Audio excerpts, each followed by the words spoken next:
Ата-аналар, дәптерді, жаңа дәптерді арнап қазақ тілден 9 қаңтар класс жұмысы сөз және оның мағынасы деп жазғызамыз. Сөз дегеніміз бүгінгі тақырыбымыз сөз және оның мағынасы. Сабағымыздың мақсаты балалар сөз туралы білеміз және ол қандай мағыналарды білдіреді, соны анықтаймыз. Сөз кез келген айналамыздағы қоршаған заттың барлығының атауы болады. Яғни соны атағанда сөз шығады. Сөз әрбір сөздің өзіндік мағынасы болады. Сөз ол заттың атын білдіреді. Сөз ол заттың сынын білдіреді.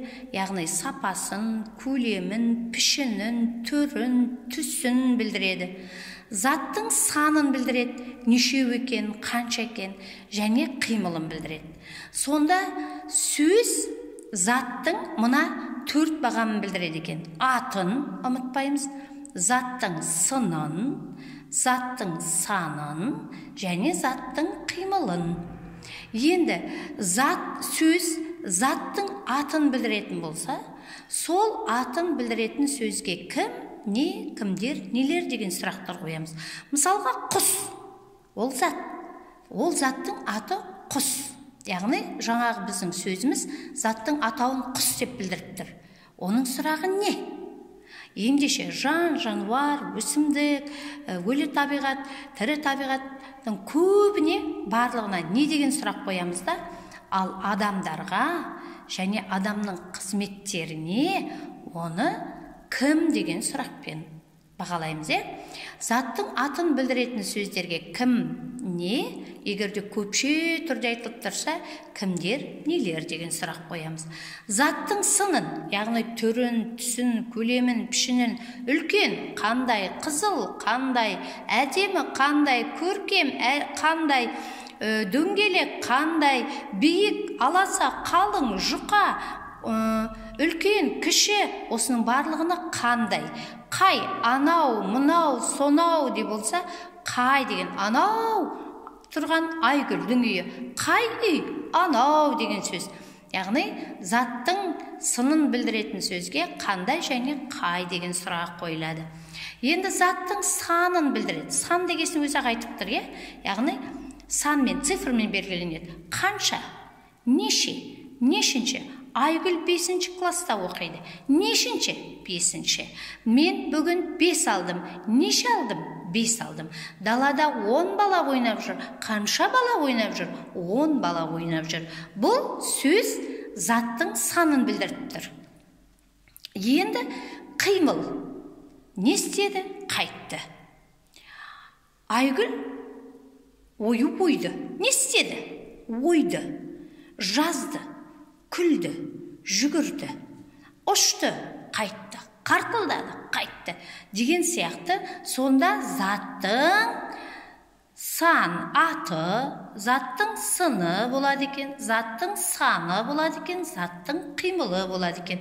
Осы 4-еуін ұмытпайық балалар. Себебі біз болашақта сөз табы деген үлкен тарауды өткен кезде заттың атын білдіретін сөз табы зат есім дегенді, сын есім, сан есім, етістік дегенге алып барады. Сондықтан бүгін біз әрбір сөздің мағынасын түсіну үшін сол сөз заттардың атын білдіретінін, сынын білдіретінін, санын білдіретінін, қимылын білдіретінін білдік және әр қайсының сұрағына назар аудардық.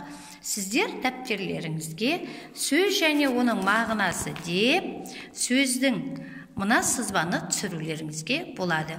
Сөз заттың атын, сынын, санын, қимылын, сосын әрқайсының астына өзінің сұрағын.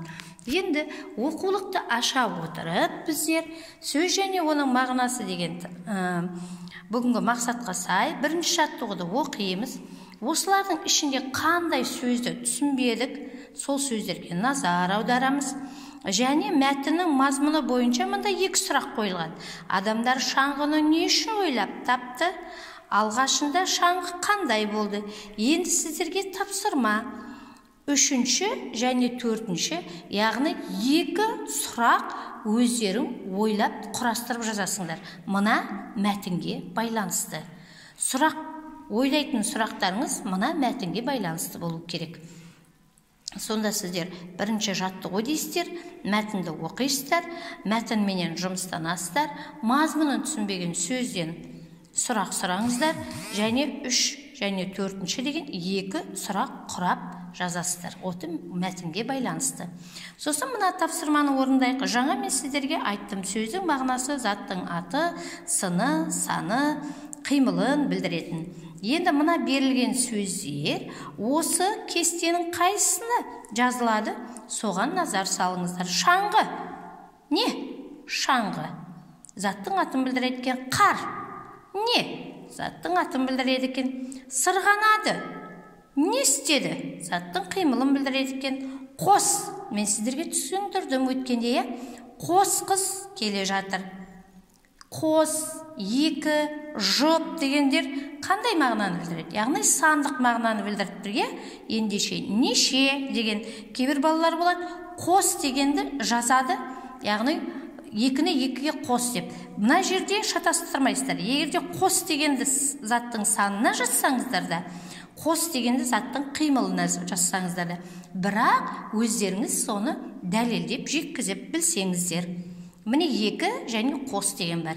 Егерде осы мағынаны мұғалім қос деген сөз 2 деген деп түсіндірді деп заттың санына жазып оны түсіндіріп берсеңіздер, шатаспайсыздар. Ал қос дегенді санға санда қос деген қимыл мұғалім, мен оны мына қимылға жаздым дегенсеңіздер де шатастырмайсыздар. Ең бастысы өздеріңіздің жазғандарыңызды түсінік тығылып жеткізіп берсеңіздер болды. Осы берілген сөздерді кестеге толтырып жазамыз. Бұл сосын мына суретке қарап, кішкене ғана шағын өздеріңіз мәтін құрап жасап қойыңыздар. Бұл үйдің тапсырмасы болып есептеледі. Содан кейін сіздерге мына жақта ойынның түрі таныстырылған.